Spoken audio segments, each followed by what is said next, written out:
Ah, l'été, la période des vacances. Où tout le monde profite d'avoir enfin un peu de temps pour faire un gros nettoyage de printemps et avancer sur les réparations à faire à gauche et à droite. Et oui, la période des vacances, c'est aussi ça. Du coup, on s'est dit qu'on allait vous partager quelques-unes de nos impressions 3D pratiques pour la maison qu'on a déjà réalisées. Vous allez en reconnaître quelques-unes et on va aussi en dessiner maintenant, car nous aussi, on a des réparations sur le feu. Car oui, tous ceux qui font de l'impression 3D le savent.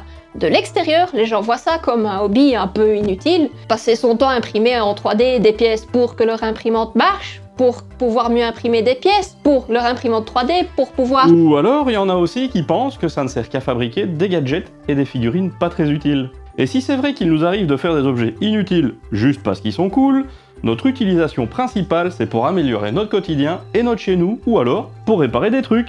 Allez, on vous emmène dans la journée de deux makers qui adorent l'impression 3D.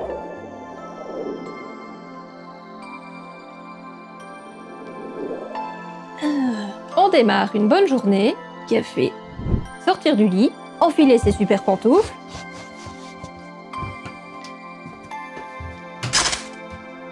Sérieux? L'ampoule elle est pétée aussi? J'ai vraiment besoin d'un bon café. Descendre à la cuisine.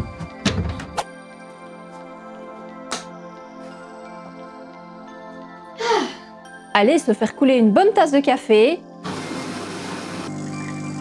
Et là, boum, Oh, mais qu'est-ce qui se passe encore? un ignoble bruit se fait entendre et le sésame tant désiré se transforme en eau aromatisée à l'arrière-goût de café. On court en panique chercher Dom à la cave. Dom, je crois que la machine à café est morte. Quoi? La Dolce Gusto elle fuite encore, elle coule? Mais qu'est-ce qui s'est passé? Non, c'est pire. C'est la machine à espresso, elle a fait un giga bruit. Et après avoir expliqué tout ce qui s'est passé, Dom en conclut que Je pense qu'il va falloir démonter l'unité de percolation pour trouver la casse. Bon, on va aller démonter tout ça. Moi aussi je veux un café. Et moi, je vais peut-être aller me changer. grâce à la super magie de l'édite, le démontage se fait en un claquement de doigts. Hein? Voilà le problème, c'est pas censé être cassé en deux ça. Ah bah oui, ça c'est bien cassé en deux. Du coup, le piston n'est plus maintenu dans son rail et il a plus la force pour presser le café. Bon, ça coûte quoi une unité de percolation? 125 €. Ah ouais? Bande de capitalistes. Bon, bah on va redessiner la pièce à l'identique et on va l'imprimer en polycarbonate pour sa solidité et sa résistance à la chaleur. Et j'aime pas imprimer en polycarbonate. Vu que la pièce est géométrique, la réaliser dans le logiciel 3D est assez simple. Il faut juste bien faire attention à laisser la rainure pour appliquer la graisse. Bon, bah je vous l'avais dit, hein. J'aime pas imprimer en polycarbonate. Mais on a fini par y arriver. La pièce, elle est toute belle maintenant. Bah voilà, c'est parfait comme ça. Je vais pouvoir amener des bons cafés. Oh, qu'est-ce que ça fait là? Pourquoi il y a des roues? Dom! Bah j'ai refait les roulements et bah j'ai un peu oublié de les ranger. Mais en même temps, je sais pas trop où les ranger. Ben, on n'aurait pas genre de la place... Et voilà, un support bien solide pour ranger une paire de roues. Ah, bah on l'aura mérité ce café. Bon, on va le mettre... Hein? Ah ben non! On est bête! On a un super arbre à sous-tasse là! Ben oui, Voilà! merci. Et voilà! Ah. Bon, cette super télé, est-ce qu'elle va s'en sortir? Je sais pas trop. Et du coup, on bosse, les heures passent. Dis Dom, check un petit peu l'heure, ça fait combien de temps qu'on est là-dessus? Ça, c'est une bonne question. C'est quand même sacrément pratique une horloge. Et on pourrait vraiment passer des heures à la regarder, celle-là. Littéralement. Et si vous voulez savoir comment la fabriquer, on vous remet le tuto ici et en description. Mo, tu peux me passer le tournevis? Ah bah bien sûr. En plus, j'ai toute la super boîte qui va avec.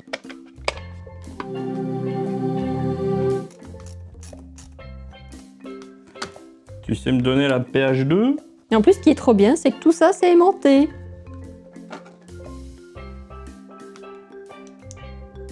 Et voilà. Tu saurais me passer une vis de M6 par 40, s'il te plaît? Bah c'est marrant, il y en a justement une là, mais j'en ai aucune idée si c'est 40 ou 60 ou 50. Bah attends.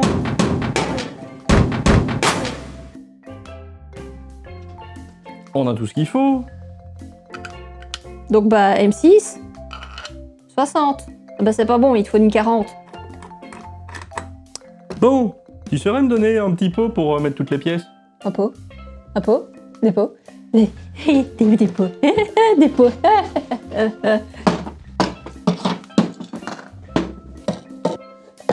Voilà, t'as assez de pots. C'est bon, t'as fini? Ouais, avec l'impression 3D, on sait aussi faire des pots. Plein. J'aime bien les pots. Ouais, on a peut-être un problème avec les pots. A few moments later. Oh bah mince, Dom, ça fait un moment que j'ai pas vu mon téléphone. Ah oui, mais moi, en même temps, tu le mettrais sur notre super support. Support? Bah oui, on a imprimé un support à téléphone comme ceci. D'ailleurs, il faudra que j'en refasse d'autres. C'est en vase mode, donc ça s'imprime super vite. Genre une demi-heure à tout casser pour en faire un. Et en plus, il est réglable. Regarde, tu peux changer l'encoche dans laquelle tu le places. Ici, on a un téléphone bien droit. Et comme ça, beaucoup plus couché. C'est super pratique. Eh mais en fait, Dom, t'as pas l'impression que notre quotidien, il est rempli de plein de réalisations 3D? Bah si, évidemment. Bah on s'en rend même plus compte à la limite, il y en a un petit peu partout. Mais bon, c'était un peu le but de la vidéo en même temps. Et si ça vous plaît, ce genre de petites réalisations, de trucs imprimés en 3D utiles, bah abonnez-vous et surtout mettez un petit like, vraiment ça aide beaucoup la chaîne de mettre des pouces. Et tiens d'ailleurs, on a encore 2-3 réalisations à vous montrer. Mais pour ça, on va sortir de la cave et on vous embarque. Quand nous sommes arrivés dans notre chez nous, nous avons retrouvé ces caches à enrouleurs en très piteux état. Si on voulait racheter les mêmes, on allait vraiment payer ça très très cher. Certains étaient carrément fendus de haut en bas. C'est une de nos premières modélisations 3D, la machine était toute neuve. Mais on a quand même réussi à mettre nos initiales dessus, histoire que ce soit un petit peu sympa et à notre image. Et donc ça c'est imprimé depuis 7 ou 8 ans je dirais, et ça ne bouge pas du tout. Et en plus, on a pu mettre la couleur qu'on voulait. Comme ça c'est bien assorti au papier peint, plutôt que d'avoir un blanc crème moche comme celle d'origine. Pour la suite, on se retrouve dehors. On a une super grille d'aération ici qui est obligatoire en Belgique pour l'aération de votre comptoir à gaz. Et là, bah, elle a vraiment vu des jours meilleurs. Ça fait une dizaine d'années qu'elle est là. Ah bah voilà, il en reste pas grand chose. Donc on va s'en faire une nouvelle. Bon, on tente un truc. Aucune idée ça va marcher, mais si ça marche, on vous fera un tuto.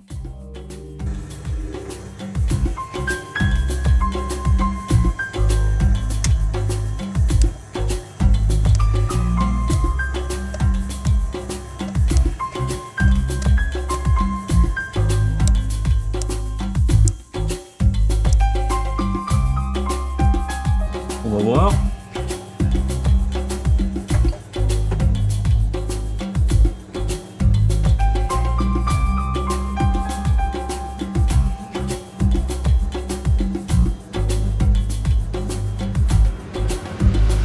Bah, jusque là, ça a l'air de marcher. Bah, on va laisser tourner ça et on se retrouve avec le résultat final, hein. Bon, en vrai, ce truc-là, on l'a imprimé le lendemain, donc nouveau t-shirt. Eh mais Dom, tu m'avais pas dit que t'allais mettre un moustiquaire là-dedans. T'as fait comment? C'est en 2 pièces? Bah non, même pas. Il est fondu, intégré dedans. Ouh. Et comme promis, du coup, vu qu'apparemment ça fonctionne, bah on vous fera un petit tuto sur le sujet.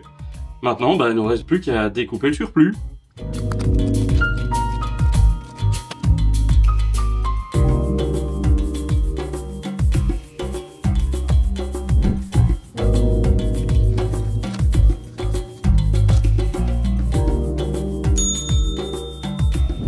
On va terminer sur un projet très très ancien qui aurait dû faire l'objet d'une vidéo, mais quand on regarde ce qu'on a tourné à l'époque, c'était franchement pas possible. Non, trop la honte, on peut pas sortir ça.